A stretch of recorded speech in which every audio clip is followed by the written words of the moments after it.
Hi everyone, this is Ed, the Audio Nut and Radio Amateur W8EDW. I have a small rental business. I rent out small sound systems to people that want to DJ their own weddings or maybe a corporate event of some kind. And anyway, I had a customer return these speakers and they sounded funny. So we're going to troubleshoot this and figure out what's wrong with them. This is what we're going to use to test the speaker. It's just a radio.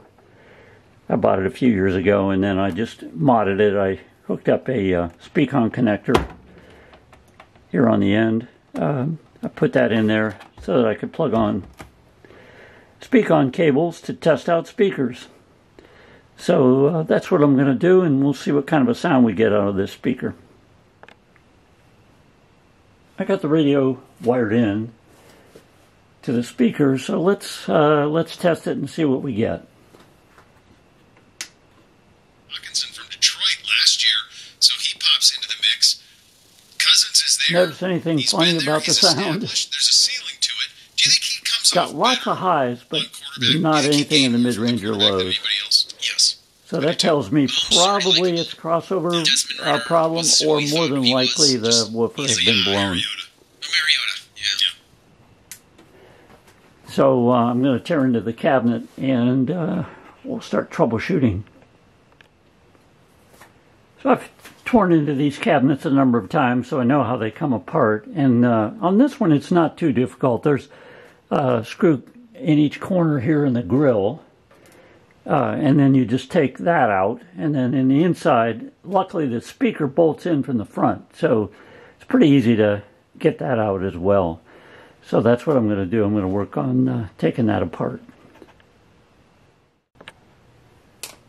The four screws that hold the grill in are Allen type screws.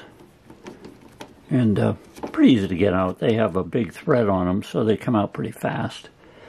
And it just uses, like I said, an Allen to get them out. So I'm going to take this grill off and then we'll go from there. I've got the grill removed. And now I'm in the process of taking out, there's 8 of these screws that hold the speaker in. And these use the same size driver as the other screws, but these are a different type of screw. These actually go down into a metal bushing. It's down in the cabinet. And hold it in place really nice. They're a much finer thread than the screws that we're holding the grill on. So I'm going to pop the speaker out. We'll do some testing on that and see if the speaker works. If it works, then we know it's a crossover problem. If it doesn't work, then obviously we know we probably have to replace that thing. I removed the speaker from the cabinet and disconnected the wires going down to the crossover. So now I'm going to test the speaker on its own without it being connected up to anything and see if we can get a tone out of it or if it has any kind of continuity at all. So I'll show you what tool I use to do that. This is an instrument that dates back to the telephone days of tracing telephone circuits, trying to figure out, what's wrong. It has a unit here that picks up the tone that's generated by this right here, and back in the day they used to connect it up to an actual phone line, and it even has a phone jack on it, or plug.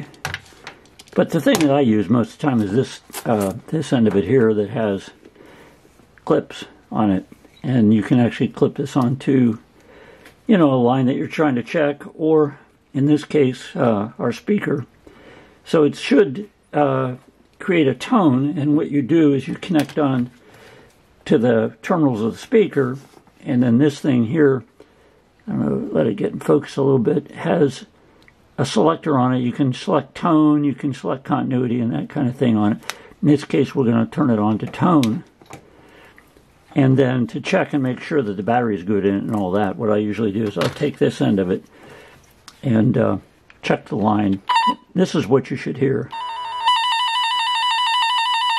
It just creates a tone like that down the line, or In this case, the speaker should make that noise. So anyway, I'm going to clip that to the speaker and we'll see what we get. I have the leads from my toner clipped onto the terminals of the speaker now, so we should hear a tone when I throw this switch. We will see what happens. Dead silent. So that tells me that definitely the speaker's got a voice coil that's burned in half somewhere. So looks like we're replacing this speaker for sure.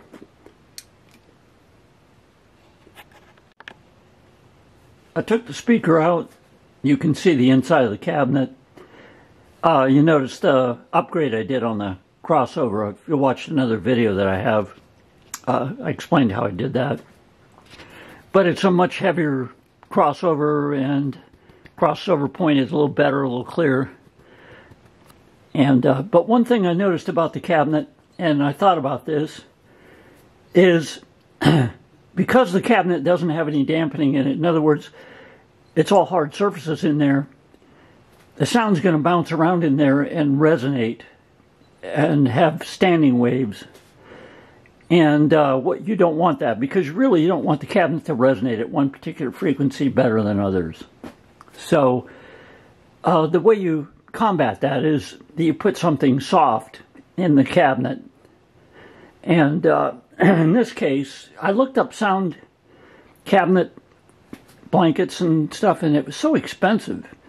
So I came up with this idea, and I think it's going to work just as well as any, quote, commercial sound blanket. Harbor Freight came through again. I'll show you this thing. So I was thinking about the sound blanket idea, and it dawned on me that I was over at Harbor Freight getting some other things, and I saw these moving blankets. And this 40-inch by 72-inch is about perfect for dampening down sound in the cabinet. It's nice and soft, and it's thick, and it's cheap. It was like $6 for this. And so what I'm going to do is cut it to size and then mount it in the cabinet. And I think that'll help cut down the resonance of the cabinet quite a bit. So anyway, we're going to give that a try, see if it improves things.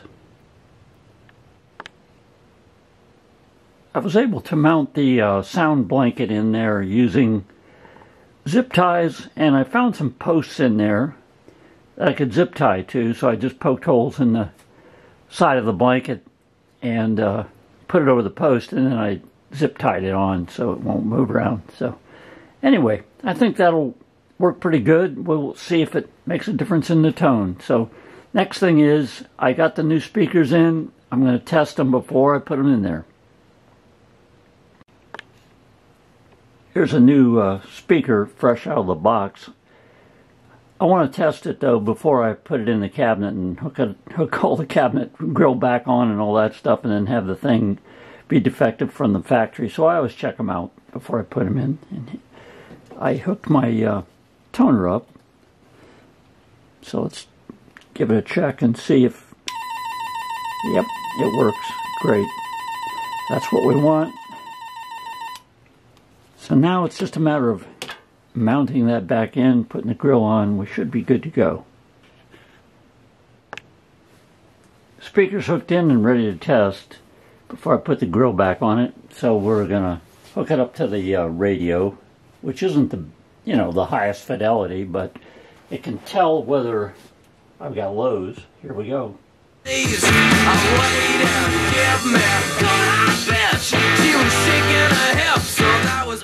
Oh yeah, it sounds good. So, pleased with that.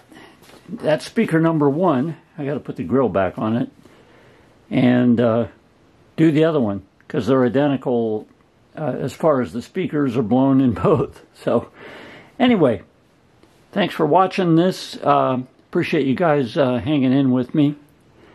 And please give me a thumbs up if you like this video. We'll talk to you later.